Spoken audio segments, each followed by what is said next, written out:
So நேற்று BP ஹவுஸில் கெஸ்ட்லாம் கிளம்ப ஆரம்பிச்சிட்டாங்க. கிளம்பும்போது எல்லாருக்கும் கொஞ்சம் கொஞ்சம் அட்வைஸ், இன்சைட் இன்ஃபர்மேஷன்ஸ்லாம் கொடுத்தாங்க. முக்கியமாக வாட்டர்மெலன் ஸ்டாருக்கு. அதுக்கு அந்த பாடி ஷேமிங் விஷயம் நடந்தது. எனக்கு என்ன ஆச்சரியம்னா, விக்ரம் ஒரு ஸ்டாண்டப் கமேடியன்.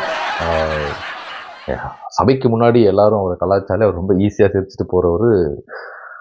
திவ்யா கணேஷ் ஏதோ சொன்னாங்கன்ட்டு பாடி ஷேம் பண்ணிட்டீங்க, ஹர்ட் ஆயிடுச்சு அப்படின்னு சொன்னோடனே அதுக்கு ஒரு சாரி கேட்டாங்க. Because it was Divya Ganesh, அது கோவம் வந்துச்சுன்றது தான் என்னுடைய புரிதல். அடுத்து இந்த பெஸ்ட்டு ஒஸ்ட்டு பர்ஃபார்மன்ஸ் நடந்தது.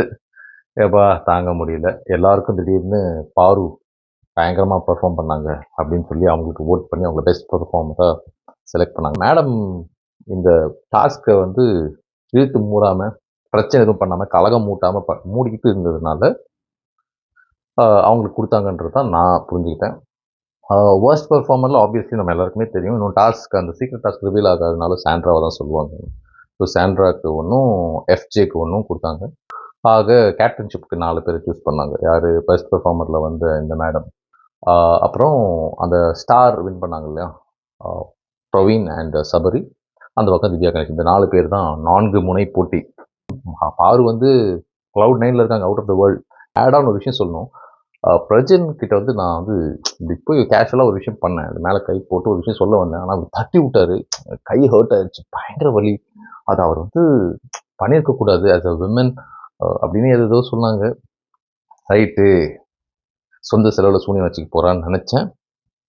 அதுக்கப்புறம் பிரஜன் வந்தார். வந்துட்டு சொன்னது, எனக்கு இங்கே அக்கா தங்கச்சி எல்லாம் யாரும் இல்லை, என் மேலே இப்படி கை வைக்கிறது எனக்கு பிடிக்கல. ஃபர்ஸ்ட் ஆஃப் ஆல் என் பெர்மிஷன் இல்லாமல் என் மேலே தொடாதீங்க அப்படின்ற மாதிரி.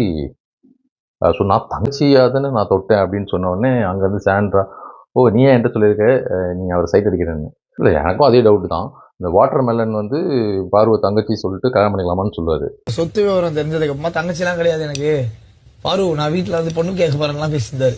எல்லாருமே அப்படிதான் சுத்தின்னு இருக்காங்க. இந்த அம்மா வந்து பிரதர்னு சொல்லிட்டு சைட் அடிப்பாங்களாம். நீங்கள் பார்த்தீங்கன்னா இந்த ஃபர்ஸ்ட் ஏர்லியர் எபிசோட்ஸ்லாம் கமருதீனே சிசி என் ஃப்ரெண்டு மாதிரி, என் தம்பி மாதிரி சொல்லிட்டு இருந்தது. இப்போ வேற என்ன போகுதுன்றது உங்கள் எல்லாருக்குமே தெரியும். ஏன்னா அண்ட் சுபிக்ஷா அங்கே போய் கொம்பு சீ விடுறாங்க. பாரு போய் வந்து இங்க இருக்க பசங்க கிட்ட ஒரு கண்டென்ட் பண்ணி வெளியில தெரியணும்.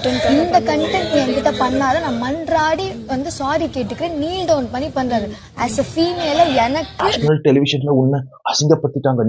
நீ வந்து நான் ஒரு பொண்ணா பார்க்கும்போது நீ ரொம்ப bold, have to address, you can address அப்படின்னு நல்லா கொம்பு சீ விடுதுங்க. ஸோ பேசிக்கலி அங்கே ஒரு புது கூட்டணி ஆரம்பிக்குது. பாரு, அந்த வியனா, சுபிக்ஷா, சாண்ட்ராவையும் எஃப்ஜேவையும் தூக்கி ஜெயிலில் போட்டாங்க. நேற்று இன்னும் அவ்வளோதான் நடந்தது.